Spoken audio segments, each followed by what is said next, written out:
Magandang araw po sa inyong lahat. Welcome po sa panibagong video natin dito sa Makapili TV. Ngayon po pag-usapan natin itong si Atty. Dibayan at ang kanyang matinding depensa daw na nakuha niya galing sa kanyang kasamang vloggers na ito yata isa sa mga masasampulan o isa sa mga mabibigyan ng love letter. Ngayon, ano itong nakuha niyang impormasyon o magandang balita na galing dun sa kanyang kasamang vloggers. Pero bago natin simulan yung topic na to, maglalambing lang ako ng konti sa inyo. Baka sakaling hindi pa kayo naka-subscribe sa channel na to, pakipindot na yung subscribe button para ma-update kayo sa mga videong ilalabas natin. At the same time, pakilike na rin yung video. Wala naman pong bayad yan.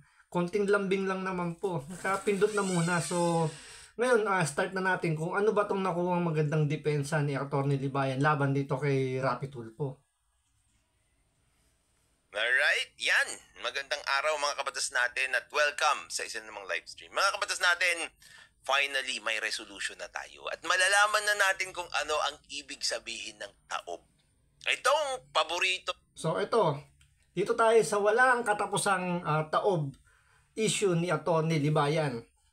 Ngayon, sabi niya dito, meron siyang nakuhang magandang resolusyon tungkol dun sa kahulugan ng taob na sinasabi rito ni Rapi Tulfo.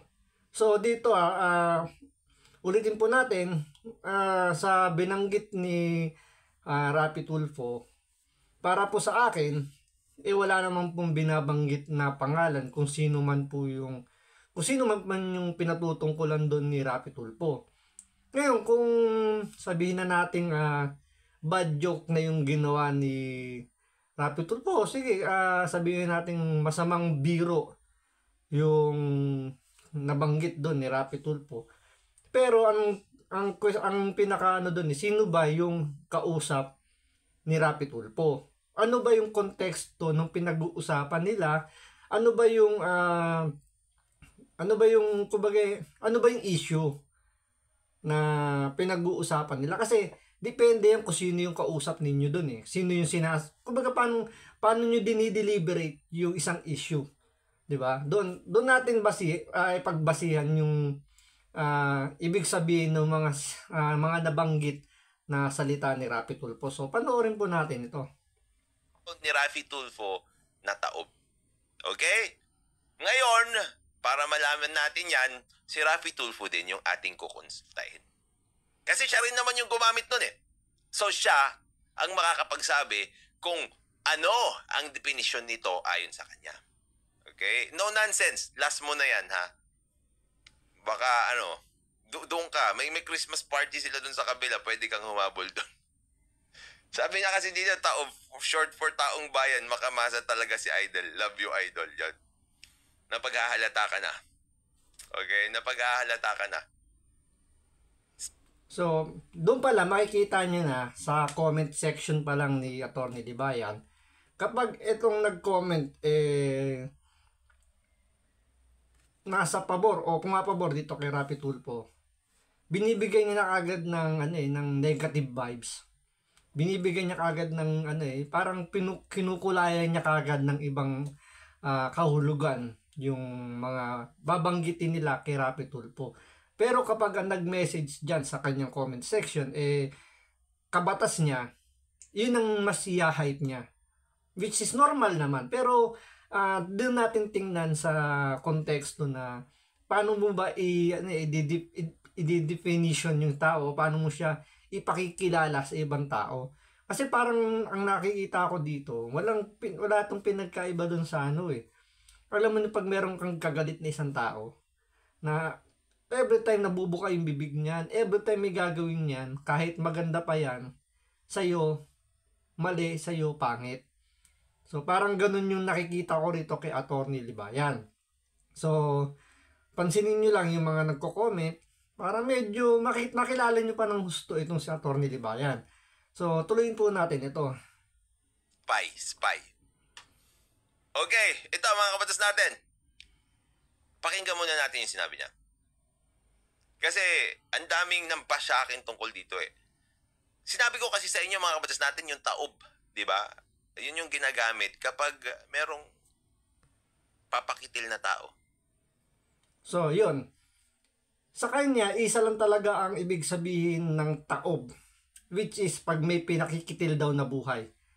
Paikli na natin, pasimple natin, kapag merong mamamatay o ipapapatay, basta which may mamamatay, yun lang ang definition para sa kanya. Wala nang ibang definition para sa kanya ang salitang taob. Alam niyo po, yung salita, depende yan kung paano mo gagamitin eh. Kung saan mo gagamitin. Doon magkakaroon ng kahulugan yan. Depende yan kung ano yung sitwasyon. Tulad yan, ito, pakinggan niyo yung sasabihin ni Rapi Tulfo, ipi-play po niya. Siya na pong bahalang mag-play para mas maintindihan po ninyo kung saan po nanggagaling yung taob dito ni Atty. Libayan. Pansinin po ninyo o pakinggan ninyo kung meron bang babanggitin dito si Rapi Tulfo na pangalan. Which is common knowledge. Pero madaming mga Tulfonatics vloggers nagsasabi, hindi taob, hindi taob ang gamit, hindi taob ang gamit doon. Tihaya, hindi. Tumba ang tawag doon. Sa bagay, no? Pwede silang tama. Pero salamat kay Teacher Mark, mga kabatas natin. So, ayun. Nagpasalamat siya rito kay Teacher Mark. Isa sa mga vloggers niya na posible, nakasama doon sa mabibigyan ng love letter. Pero, gaya nga na sinabi niya, yun lang ba yung words na pwedeng sabihin natin na ipapapatay yung salitang taob? Kasi meron namang bang salita tulad nga, sinabi niya itutumba. Itinumba yan para tumahimik. Itinumba yan para hindi niya na masabi yung mga katotohanan, di ba? Pwedeng itumba. Itinaob ba yan? O depende kasi kung paano babanggitin kasi yung salitang yan, paano mo bibigyan ng kahulugan eh. Ang makakapagsabi na lang naman kasi ng tama ba yung sinasabi mong definition niyan, pagdating sa, tandaan niya, may sinampa ng kaso si Rapi Tulfo. So, may subpoena silang, may mga love letter na silang, may nakuha na silang mga love letter. So, nasa prosecutor na yan o nasa judge na yan kung paano niya titingnan, paano niya titimbangin yung mga salitang sinasabi rito nila Rapi Tulfo o yung depensa nito ni Atty. Libayan. Si Teacher Mark reacts, siya yung nakakita dito mga kabatas natin. This will be very important in relation to the cases that Rafi Tulfo filed against us small vloggers. Okay? So yun, malinaw yung pinail daw dahil pinail daw sa kanila. So mukhang kasama nga itong Teacher Mark na to na na mabibigyan ng love letter na kailangang sumagot dun sa love letter ni Rapi Tulfo. Ang pagkakaalam ko ito, nasa abroad tong Teacher Mark na to. So, ito medyo magiging, sa tingin ko, ito yung medyo magiging, sabihin natin parang pinakakawawa sa lahat. Yung mga nasa abroad na masasampahan mabibigyan ng love letter. Bakit? Kapag yan, nabigyan ng probable cause, kailangan nilang umuwi ng Pilipinas para harapin yung kaso. Pag yan hindi umuwi ng Pilipinas at inignore yung ikinaso ni Rapi Tulfo, once yan bumalik ng Pilipinas, dampot yan. Kasi magkakaroon ng warrant of arrest yan. So, sabihin natin umaten siya, kung nasa abroad siya. Ang hearing, ang alam ko, every 3 months. So, every 3 months, magpapaalam siya para umuwi ng Pilipinas, hindi para magbakasyon, kundi para umatin ng hearing. Paano ang hearing nasa malalayong probinsya? So, instead na nagpapahinga ka para magbakasyon, pupunta ka doon para harapin yung kaso mo. At the same time, kailangan mo mag-ipon pampiyansa para hindi ka damputin or magkaroon ka ng pansamantalang kalayaan. Di ba? Pag gano'n naman, pag nagpiyansa ka, para lang hindi ka arestuhin, so maglalaga ka ng piyansa. So, kung cyber libel, ang alam ko nasa 30,000 pataas. Depende yan sa korte kung magkano yung ibibigay nilang piyansa diyan. So nasa OFW yung pinakamalaking problema diyan kapag yan nagkaroon ng probable cause. So tuloy natin 'to. Napaka-importante dito. Okay, tingnan nyo. Salita lang siya, kaya madaling ma-absorb. May iyak naman dito. Ayan na, pakinggan nyo maigi. May iiyak na naman dito. May iiyak na naman dito. Walang binabanggit na pangalan. Ha? May iyak na naman nakikita ko. Sino? May manggagalitin na naman, manggigigil na naman. Kaya mo na, Sen. Hindi, mas gusto ko pag habang nagagalit, natutuwa, promise, I swear to God, natutuwa ako dahil... Ito na, natutuwa siya. Natutuwa siya kapag makikita mo yung parang may sakit na eh. Totoo yun. Baliw na daw, baliw na.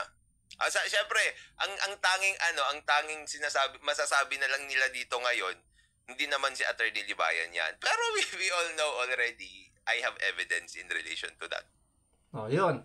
Kita nyo na, ina-admit niya siya yung sinasabihan ni Rapi Tulfo. Ngayon, dahil nga nagsampa ng reklamo si Rapi Tulfo, yan ang kailangan sabihin niya sa prosecutor, sa mga judge, na kailangan niyang patunayan ngayon yan na siya yung sinasabihan ni Rapi Tulfo dyan. Di ba? Malinaw na malinaw, walang binanggit na pangalan. Ang alam ko kasi, intindi ko sa mga napunod ko mga abogado dyan, kapag nagtitreat ka, kailangan identifiable daw yan. Kailangan yung specific kung sino yung sinasabihan mo. Hindi pwede yung, halimbawa, may kagalit ka, bilang sumigaw na, itatawag kita, o ano man yung gustong sabihin niya doon. Tapos i-admit mo na ikaw dahil galit ka doon sa tao, i-admit mo ikaw, tapos punta ka ng barangay, reklamo mo, sasabihin mo sa barangay, pinagbantaan ako ni ganito, bakit ang sabi? Basta sumigaw lang siya. Basta ako yung sinasabihin niya. Sa tingin niyo, tatanggapin ng barangay yun? Di ba? Parang, yun ang kailangan ipatunayan dito ni Atty. Libayan sa husgado, na siya talaga yung tinutukoy ni Rapi Tulfo. And we can see it in this context. This is not the first time na itong si Rapi Tulfo nagsalita sa akin ng ganito na hindi niya binanggit yung pangalan ko. Okay, sinasabi naman niya ngayon dito, hindi naman daw yan yung first time na nagsalita si Rapi Tulfo na hindi naman daw binabanggit yung pangalan niya. So, paano mo naman sinabing ikaw yung sinasabihan ni Rapi Tulfo before, tsaka yung ngayon? Wala nang binanggit na pangalan. Tandaan ninyo, hindi lang naman, napakarami pong nagbabash kay Rapi Tulfo. Marami rin naman pong nagko-content kay Rapi Tulfo. Bakit hindi sila nag-react? Kung sabihin natin na may sinabing bad joke si Rapi Tulfo, hindi sila nag-react. Tanging si Atty. Libayan lang ang nag-react. Gets nyo? So, ibig sabihin, asumero talaga. Ina-assume niya lang na siya yun. So, dito may purpose siya. Bakit niya ina-assume na siya yun? Dahil siguro sa views? Dahil siguro, sayang nga naman yung, kumbaga parang ginawa niyang bread and butter na yung yung issue. Na after nung masabi ni Rapi Tulfo yung statement na yon, halos araw-araw yan ang content ni Atty. Libayan. So talagang ginagatasan niya ng todo yung issue. Pero tandaan niyo o pansinin niyo, si Rapi Tulfo never nagsalita.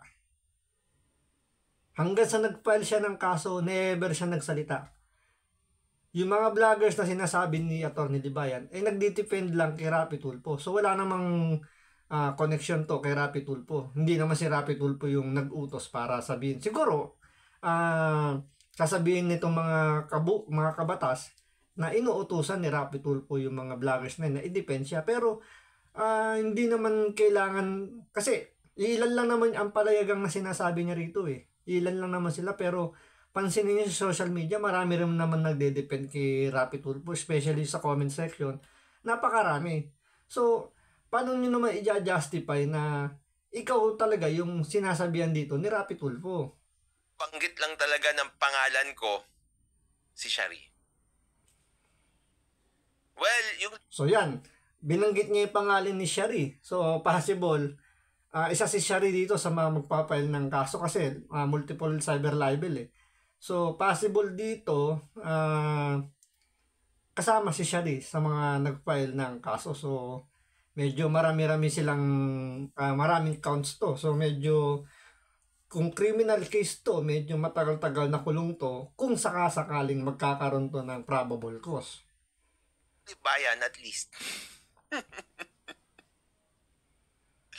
Let's go.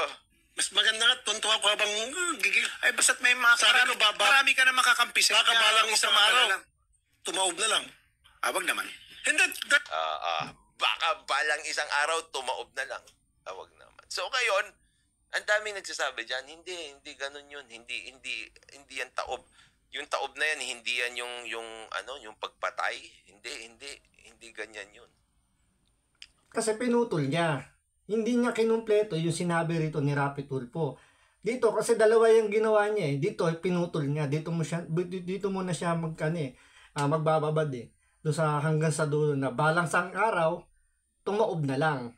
'Di ba sabi? Tapos sumagot siya Attorney Villamor, sabi niya wag naman. Hindi. Dahil sa sama ng loob, baka sumabog na lang. Atakihin sa puso, tumaob na lang. So yun yung buong sinabi ni Rapi Tulfo. So doon, makikita nyo yung statement niya is may sabi natin bad joke. Lagay na natin sa bad joke doon. Pero andun pa rin yung may concern. Bakit mo nasabing may concern? Baka isang araw na lang, tumaob to dahil sa sama ng loob, sumabog yung puso, pwedeng atakihin sa puso, atakihin ng high blood, matigok. So, doon pala makikita mo, yung statement, medyo depende sa'yo kung paano mo iti-take yun. Sabi ko nga sa inyo, kapag galit ka doon sa isang tao, ang tingin mo doon sa joke ni Rapi Tulfo is masama. Pero, wala namang doon sinabing ipapapatay. Parang sa akin, wala akong nakitang sinabi doon na ipapapatay. Ang sinabi lang, baka mamatay dahil nga baka atakihin sa puso. Pero kay Atty. Libayan, sabi nga niya kanina, basta si Rapi Tulfo nagsalita, itinaob, is kikitilin daw yung buhay. Di ba? Ang layo eh. So, eto, kailangan niya patunayan yan sa korte na ganun yung ibig sabihin na sinabi ni Rapi Tulfo. So, tuloy natin. Tignan natin si Rapi Tulfo, mga kabatas natin, ha? Si Rapi, hindi. Kailangan pala, I have to make this good, no? Para may ipakita ko at eventually I can use this in court. Ito, Wanted sa Radyo full episode, October 3, 2023, timestamp. So, tandaan nyo yung date, October 3, 2023, binanggit yan ni Rapi Tulfo. Tingnan nyo kung saan niya kinuha yung magiging depensa niya. Tingnan nyo maigi. 30, 20, around 30-20, around 30-20. Okay, no? So ito, mga kabatas natin, October 3. Ngayon, 9 months ago, mga kabatas natin, itong si Rapi Tulfo, dinefine niya kung ano yung taob. So, nahukay niya 9 months ago. So, mga March something niya nahukay yung sasabihin niyang depensa niya kay Rapi Tulfo. So, kailangan niya i-connect ngayon yun. Ngayon, depende na yan sa korte kung ano yung magiging take ng korte. Diyan kasi, mahirap mag-spekulasyon dito dahil nga nagsampa na ng kaso. Although, pag pinag-uusapan, hindi pa naman yan na magiging parang non-bearing pa naman itong mga pag-uusap na to. Pero, kung titingnan nyo, nangyari yung statement ni Rapi Tulfo, October 3. Tapos, ang gagamitin niya depensa is 9 months ago, which is March 2023. So, parang, ewan ko, parang ang layo masyado ng definition na yun. Pero tingnan natin kung paano nakitang magandang depensa to ni Rapi Tulfo, ni Atty. Libayan. Okay? Kasi sinasabi niya dito, ang palusot kasi ng mga Tulfonatics, no? Parang mamamatay daw ako sa sakit.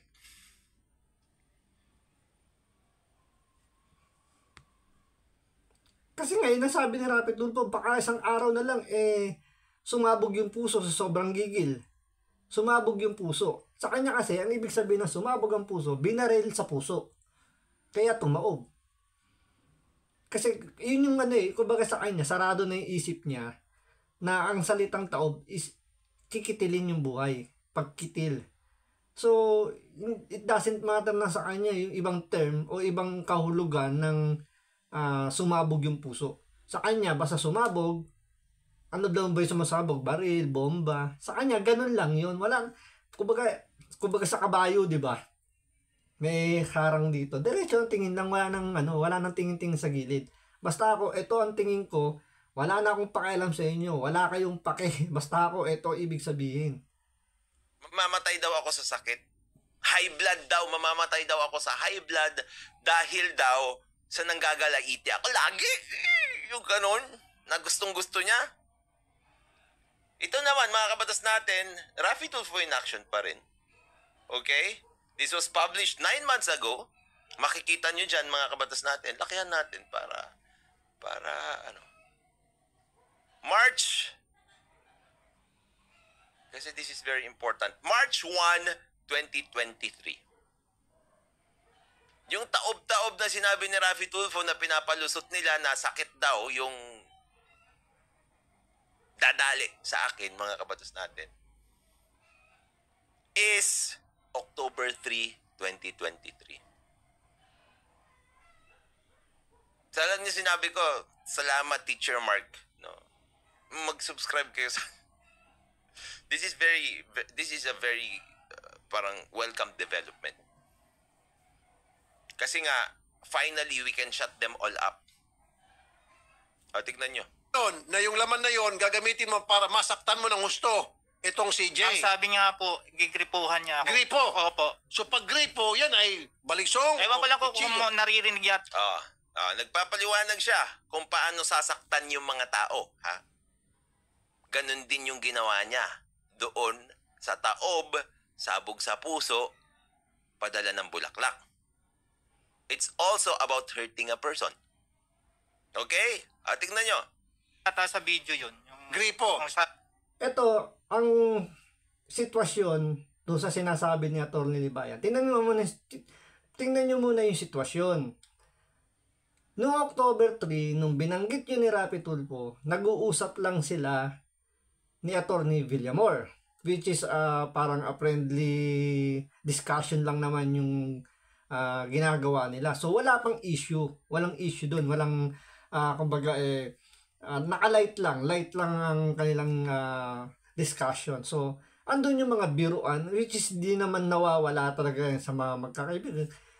Wag na tayo magpakaano, di ba? Normal naman yung mga kaibigan natin ganyan yung nagiging kwentuhan. Wag na tayong diyan masyadong di ba? Parang medyo bad joke 'yun, pero kapag kaibigan mo yung or kayo magkakaibigan yung nag-uusap, nagkakaroon talaga ng biruan. Ngayon, itong sinasabi ni Atty. Libayan na nilabas niyang ebidensya daw niya na ikagigiba nung reklamo ni Rapi Tulfo dahil nga sa salitang taob, ibinalik niya kay Rapi Tulfo yung parang kumbaga sa basketball, di ba? Ibinalik niya yung bola kay Rapi Tulfo tungkol dun sa taob. Kasi meron din nabanggit dito si Rapi Tulfo na taob. Pero pakinggan nyo maigi at tingnan nyo yung issue. Ano ba yung issue dito? May dalawang complainant, may isang complainant dito, nireklamo niya itong isa. So, meron silang away. So, gumigit na lang si Rapi Tulfo. Ngayon, itong nagreklamo, may nabanggit daw yung inireklamo niya na nakaaway niya. So, ano yung sinabi daw? Nasabi daw, gigripuhan daw siya. So, ibig sabihin talaga, pag gigripuhan ka, which is parang sasaksakin ka, gagamitan ka ng matunis na bagay, dahil may sisirit, parang ganon. Ito, may nag-aaway ditong dalawa, gumigit na si Rapi Tulfo. Yung sa unang sinabi, noong October 3, na pinakita ni Atty. Libayan, is a friendly conversation, friendly discussion lang ng magkaibigan na may biruan. Ito, may nag-aaway. So, tingnan nyo muna yung issue. So, sino ba yung nagsasalita rito nung una na parang ini-elaborate lang ni Rapi Tulfo? So, balikan natin to. sabi niyang gigripuhan Kasi niya. pag sinabing gripo, ano yun? Panaksak. Oh. Matuto tayo. Pag gripo, manaksak. Yung term niya po parang talaga Kasi pag tama pag yung baril, titinggahin kita. Tingga. Pag baril, titinggahin kita. Rafi Tulfo, ano? Oh. Tataubin kita pag baril. Pag Taob. Pero napansin nyo ba yung sinabi ni Rapi Tulfo? Kung napakinggan ninyo, anong sabi? Titinggain kita. Yun, may tinutukoy ka ng tao. Titinggain kita o tataobin kita. So, ibig sabihin, nag-aaway dalawa, face to face. Silang dalawa. Itong dalawang yung nagreklamo tsaka yung inireklamo.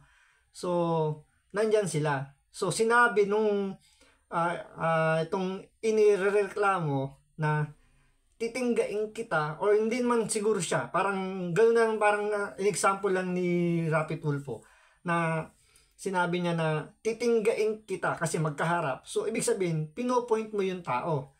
Kasi dalawa lang naman kayo nag-aaway. So, doon, masasabi natin, may threat. Kasi tinukoy mo titinggain kita. Or tataubin kita. Kita nyo ba yung yung statement na malayo doon sa sinabi ni Rapi Tulfo na balang isang araw atakin, sumabog ang puso, tumaob na lang.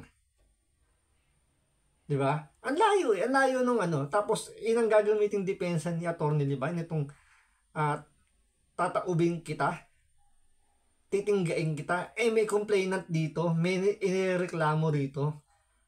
Nasa gitna lang si Rapi Tulfo, parang siya yung nagiging dito, mediator So, hindi ko makita kung paano gagamitin nito ni Atty. Libayan na depensa sa korte. So, tingnan natin. Pero, ako, hindi naman ako judge, hindi ako abogado. Kumbaga, common sense yung gagamitin ko rito. Medyo alanganin to para sa akin. Tataubin kita pag baril. So, ibig sabihin, pag isang tao tumaob, ibig sabihin, baril yung dumali sa kanya. Pag tataobin daw, baril ang dadali sa kanya. Paano kung nagsusugal? At sinabi, tumaob yung bangka. Ibig sabihin, namatay binaril yung bangka? Or natalo yung bangka? Naubos yung pera ng bangka? Kasi depende talaga kung paano mo gagamitin yung salita Or depende yung kung sino yung nakikinig, depende sa sitwasyon kung ano yung issue. So, dito medyo, ewan ko medyo, hindi ko nakikita magandang depensa to ni Atty. Libayan. Ang galing ni Serapi, no? No? Nicole? Paano nila ayusin to ngayon? Paano daw nila aayusin ngayon to? Hindi nila, alam ko para sa akin, hindi nila kailangang ayusin. Wala silang dapat ayusin kasi nga, kompleto na yung nila. Kaya nga sila nakapag-file ng kaso, is kompleto na yung kanilang mga ebidensya. Ang kailangan ditong ayos ng kanilang itong mga nabigyan ng love letter. Kayo ang dapat kayo ang dapat na magbigay ng proof or kailangan nyo ipakita sa korte na tatayo itong mga ebidensyang sinasabi ninyo. Kasi para po sa akin, medyo alanganin po to, medyo kawawa rito yung mga nasa abroad na vlogger na makakasuhan. How will you argue this now? Mga Tulfonatics, finish na yung sinasabi nyo na sakit sa puso.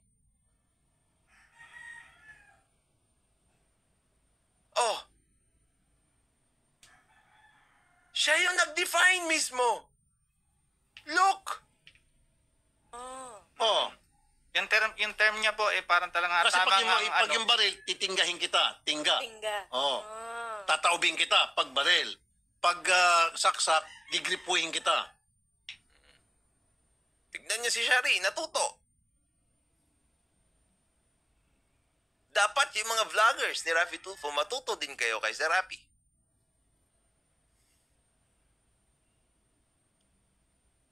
Alam nyo mga kabatas natin, if you are really in the good side, in the truth side,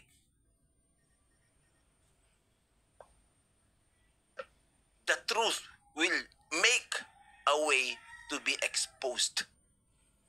So dito, medyo I beg to disagree dito sa sinasabi ni Atty. Libayan na kapag nasa good daw, nasa mabuti, dapat daw parang siya ang paniwalaan kung nasa tama ba o nasa mabuti. Teka lang po, medyo I beg to disagree po, Atty. Libayan.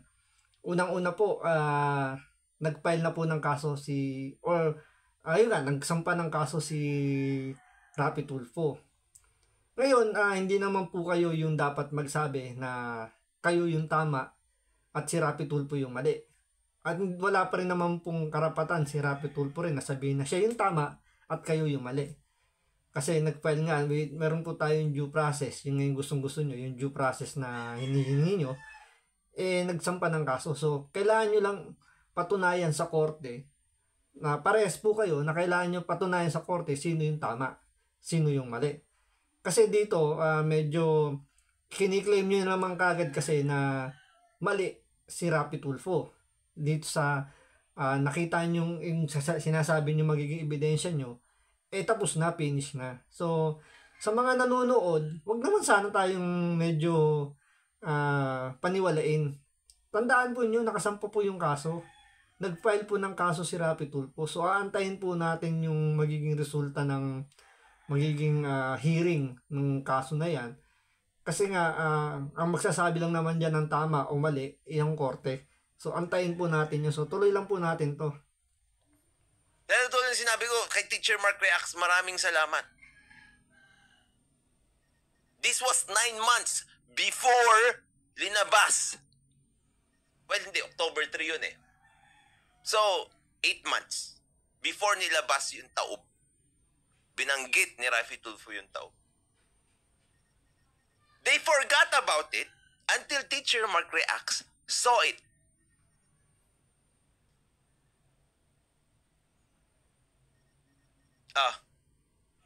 Sir Raffy, ano ulit yung taob? Sakit sa puso ba yon? Sakit sa puso ba yon o babarilin? Doon, pakinggan nyo kasi yung sinabi. Dito nga, sinasabi ko nga rito, pinililiwanag ko rito, may complainant dito.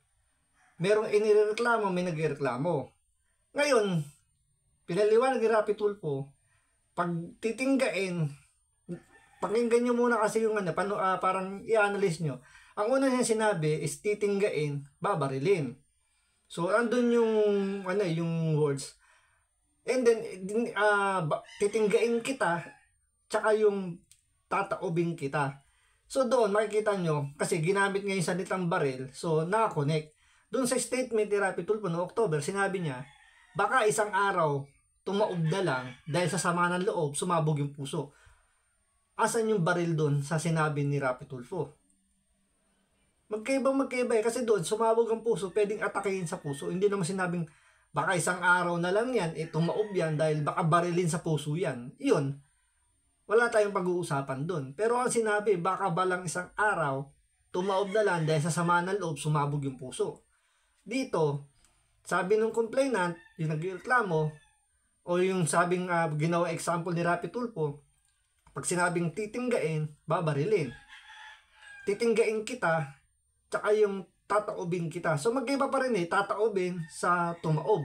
So magkaibang salita po yan. So dito makikita nyo medyo, ewan ko. Sa korte, medyo kailangan nilang patunayan yan. Kung paano nila bigyang bigat yung mga sinasabi niyang depensang yan. Tignan natin. Term niya po parang talaga Kasi tama pag yung baril, titinggahin kita. Tingga. Oo. Tataubin kita pag baril. Pag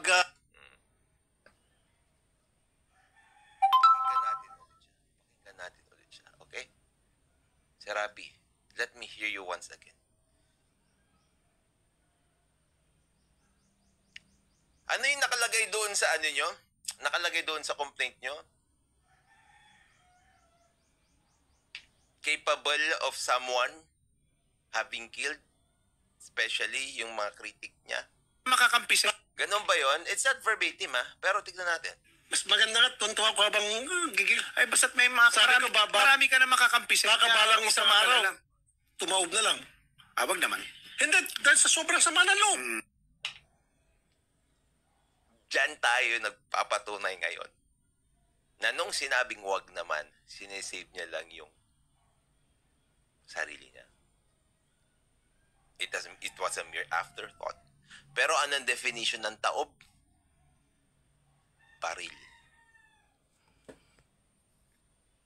Dito medyo baka ito rin yung ikataob ng kaso nito ni Atty. Libayan Hindi ko makita na nalulusot to sa korte.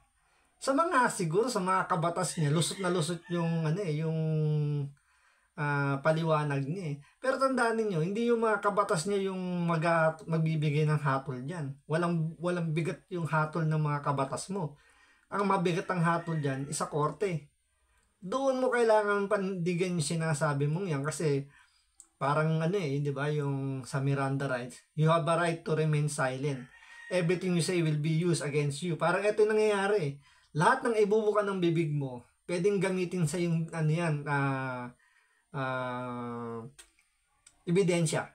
Tandaan mo si Raffy Tulfo, tandaan po ninyo, Raffy Tulfo hindi po nagsasalita. Wala po siyang nilalabas na any statement regarding sa ganyan yung kaso na yan. Ang mahilig lang magpaliwanag dito, mahilig lang magbubunga nga rito, ito si Atty. Libayan. So, anong nangyayari? Naiipon lang yung mga ebidensyang pwedeng ibato sa kanya dyan pagdating sa hearing. Tulad niyan, pinaninindigan niya na may threat yung sinabi ni Raffy Tulfo, which is punishable by law pag may threat po tayo. Pero, sa mga unang statement niya, sinasabi niya, death wish lang yun, hindi yung death threat. Kasi magkaiba yung death wish sa death threat. Pag death wish, walang kasuhan yan. Oo, nandun lang, pwede mo siyang birahin ng birahin. Kasi death wish, hindi siya punishable by law. Pero once sinabi mong grave threat or death threat yan, which is punishable by law, pwede kang magsampa ng kaso. Ang tanong, bakit hindi nagsampa ng kaso si Atty. Libayan? Siguro dahil sa sinabi niya doon sa nakaraang video natin na wala naman daw mangyayari. So, pwede niya bang gawin sa korte, sabihin ng korte, bakit hindi ka nagsampa ng kaso? Sabihin niya sa korte, wala namang mangyayari. Ginawa ko na dati yan. Anong nangyari? Wala. So, tatanggapin kayo ng korte yun sa tingin ninyo. So, kayo mga kabatas, mag-isip-isip din kayo. Bakit yung abogado pong si Atty. Libayan hindi nagpapail ng kaso? Which is sinasabi niya ngayon dito na may threat sa kanya. May pagkitil. Di ba? Pag kinitil, ano ba yun? May papatayin. Basta, may intention to harm, meron intention to kill. Yung sinasabi niyang threat. So, punishable by law. Ngayon, tanong ko sa mga kabatas, bakit hindi nagsampa ng kaso si Atty. Libayan? Abogado siya. Siya ang mas may alam kung punishable by law yan or kaya pwedeng magsampa ng kaso. Di ba? Bakit di siya nag-file ng kaso? Yun ang tanong doon. Sabi ni Fiona, download yun na. Na-download ko naman na. For sure, na-download na rin ng mga kabatas natin ito. Na-download na rin ng mga tropa yan. Yung mga kaoblo. Kung magdi-delete sila dyan, wala na, tapos na. Hindi nila naisip. Ito si Raffy Tulfo kasi mga kabatas natin. Obvious. Sinabi niya yan. Tapos, pagkatatanggol pa siya ng mga vloggers niya. Tihaya daw, taob, ganun. Hindi na. Isa pa yun. Pwede ba, pag tinanong to ng prosecutor o ng judge, tanongin paano ko sinabi ng ito nagreklamo, sinabi itutumba ka. Ibig sabihin, hindi siya different meaning yun sa sinasabi mong itataob. Doon pala medyo magigiba ka na doon. Paano mo didepensahan yun Diba kasi talagang, ewan ko siguro, baka meron talagang may mas malakas mang depensa rito si Atty. Libayan na hindi nilang inilalabas. Kumbaga meron pa siyang isang alas na pwedeng yung ikagigiba rito ng reklamo ni Rapi Tulfo. So, baka meron. So, antayin natin. Naman baril yun. Oh! Si Rafi Tulfo yung nagsabi.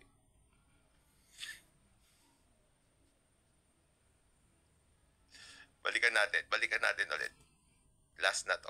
Tingnan nyo, ito, paulit-ulit niyang ina-play niya para kayong mga kabutas niya, mga kabatas niya, talaga isisiksik sa mga atay ninyo na masama yung sinabi ni Rapi Tulfo, na isisiksik sa mga atay ninyo na talagang masama yung sinabi ni Rapi Tulfo. Pero mag-isip kayo, ilagay nyo rin sa atay nyo. Kung masama yung ginawa ni Rapi Tulfo, bakit hindi nagsampa ng kaso itong si Atty. Libayan? Yan ang tanungin nyo kay Atty. Libayan. Bakit hindi siya magsampa ng kaso kay Rapi Tulfo kung masama ang ginawa ni Rapi Tulfo sa kanya? Yan ang itanong nyo, ilagay nyo sa mga atay ninyo, itanong nyo kay Atty. Libayan, bakit ayaw niya magsampa kay Rapi Tulfo? Well, of course, we will also bring this to the attention of